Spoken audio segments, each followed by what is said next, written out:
Hello, this is the Tradesight U.S. Stocks, Futures, and Forex Market Preview for the week beginning Sunday, the 18th of July, 2021, ending Friday, the 23rd. We are past options expiration for July. Not super exciting as usual. Here's a look at the dollar index. It's the daily chart.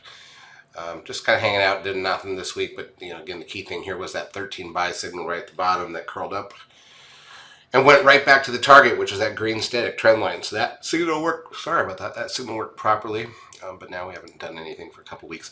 We are in summer doldrums. I think we're going to switch to half size for the next month or so until we see some signs of life, maybe right after Labor Day. Euro dollar, just the inverse of the dollar index as usual. Not much here. Pound dollar. Look how flat that's been for like 2 weeks now. So that's what summer doldrums tend to look like. And we're sitting right where we were 6 months ago as well. Aussie dollar made a new low trying to break that static trend line after holding it for a week or so. But still pretty flat. Euro yen, not much there either. And finally the pound yen, also not much there. Sitting, look at that, right on that red static trend line. In terms of intra-week action, let's take a look at the euro dollar again. 30-minute candles now. So high to low for the week is only 110 pips. That's basically not tradable. We had one day that had a good move. That was Tuesday. Everything else was tiny. The pound dollar high to low for the week, about 150, 140 pips, 150 pips. And this one's even worse. Tuesday again, the biggest move on Tuesday, it's only 100 pips of range. That's not really tradable. So let's not get too wrapped up in Forex right now. There will be other times for that, but it's just not that interesting right now. Here's a look at the ES front month futures contract. This is the daily chart of the broad market and futures form. As you can see, we came back a little bit this week. I did want to show you the weekly chart before we get too far out of this. We did get back barely just above that risk line, but be careful. 13 sell signal, and I mean literally that we did close above it last week, and then this week swept that high but closed below it. So even though that technically breaks the risk line, a lot of times you see these things, they can still work out, especially in a big time frame like that. So let's just keep our eyes on what's going on here. The crude oil, go through the daily charts here. Crude oil down 20 cents to 71.45 on Friday. Gold literally at 1812.50, down $16.50. S&P cash loses 32.87. Nasdaq 100 is the daily chart, down 113 points. I will point out this one on the weekly, by the way, kind of interesting, because this is the Nasdaq side, obviously, and it's trying to hold that risk line. It just violated it a little bit again, but still trying to come back down. Let's look at it on the futures side and see if it looks any different. That's interesting. So the futures side of the Nasdaq has held the risk line so far from that sell signal. So just be aware of that. All right, so then we've got the SOX down 72. Remember, there's a 13 sell signal in place here that's still working. Biotech's up 53. That's the strange one. That was the only reason the market wasn't worse on Friday, but it's in la-la land, middle of nowhere here right now. Russell 2000 down 27 points. The VIX closes up $1.44 to 1845. So again, we made it down near that 15 range, but that's the middle of the teens. That's where things get complacent, and then suddenly you get a rollover.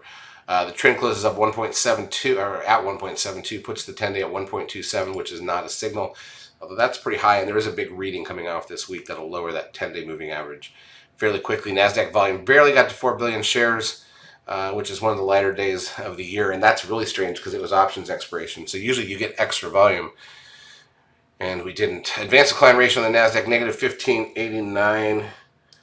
On the New York, negative 1349. Google loses 70 cents. There's a 13 sell signal in place here, and it used the risk line perfectly as the high. Apple down $2.09 on Friday. That's kind of an ugly pattern, actually. Netflix down $12.64. Lost quite a bit of ground this week from the highs. Amazon down 57.57 after that big move up. Tesla down 6.38.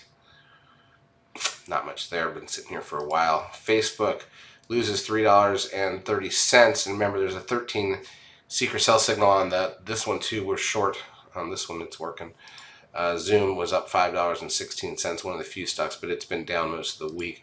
Goldman Sachs down $8.55. Been kind of a little bit back and forth for the last month, not much movement total. TLT, the 20-year bond ETF, down 28 cents. The Dow was down 300. Bitcoin sits at 31,750. If we go to the intraday chart, the intra-week chart, 10-minute candle, so we can see the whole week on the futures. You can see Monday, flat opening, it kind of drifted up. Tuesday, gap down small, filled the gap, tried to go higher, sold back off. At that point, you're exactly where you had been in the close of the prior week. Gap up on Wednesday, came down and filled it, bounced a little bit.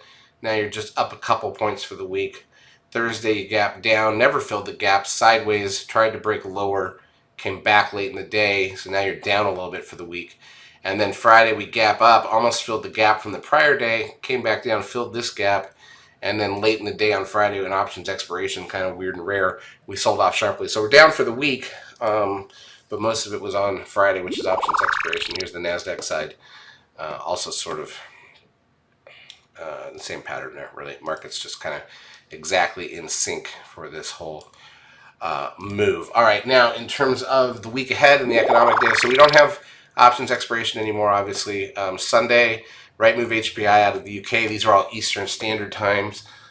We've got NAHB Housing Market Index here in the US at 10 a.m. CPI, core CPI out of Japan at 7:30 p.m. Monday night here. Monetary policy meeting minutes out of Australia that night. Swiss trade balance, Europe, German PPI, current account out of Europe. Housing starts and building permits here in the US at 8:30 a.m. on Tuesday. CB leading index out of Australia, GDT price index out of New Zealand. Japan's got their trade balance and monetary policy meeting minutes at 7:50 Tuesday night. The MI leading indicator index out of Australia. And then we got retail sales out of Australia, credit card spending out of New Zealand. Wednesday, we're already into Wednesday, not much yet. Public sector net borrowing out of the UK. German 30-year bond auction. Canada's got their NHPI number. CB leading index out of China, crude oil inventories out of the US, Japan's on bank holiday, goods trade balance out of Australia. We got the CBI industrial order expectations out of the UK, monetary policy statement and refinancing rate out of Europe, ECB press conference out of Europe. We've got the unemployment claims, that's the weekly number, initial and continuing jobless numbers at 8:30 on Thursday here in the US.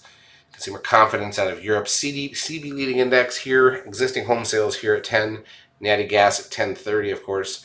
Flash manufacturing PMI out of Australia, flash services PMI out of Australia. Bank holiday in Japan to close out the week. Meanwhile, in Europe, you've got the flash manufacturing PMI and services PMI numbers out of France, Germany, the broad European sector. Got the UK number. Retail sales out of Canada, and then the flash manufacturing and services numbers here in the US. So, none of our big three, and no Fed meeting, but we are entering the core earnings season. So we're going to be on the core 8 days of earnings, I believe, starting Tuesday. That means a lot of stocks will be reporting.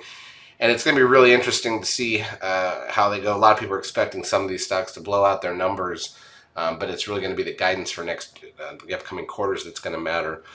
As we continue to have supply chain issues and employment problems here from a COVID world. Charts, as usual, brought to you by eSignal. If you've not yet taken the trial of our services, feel free to do so. We will help you out for a couple weeks. Have a great trading week.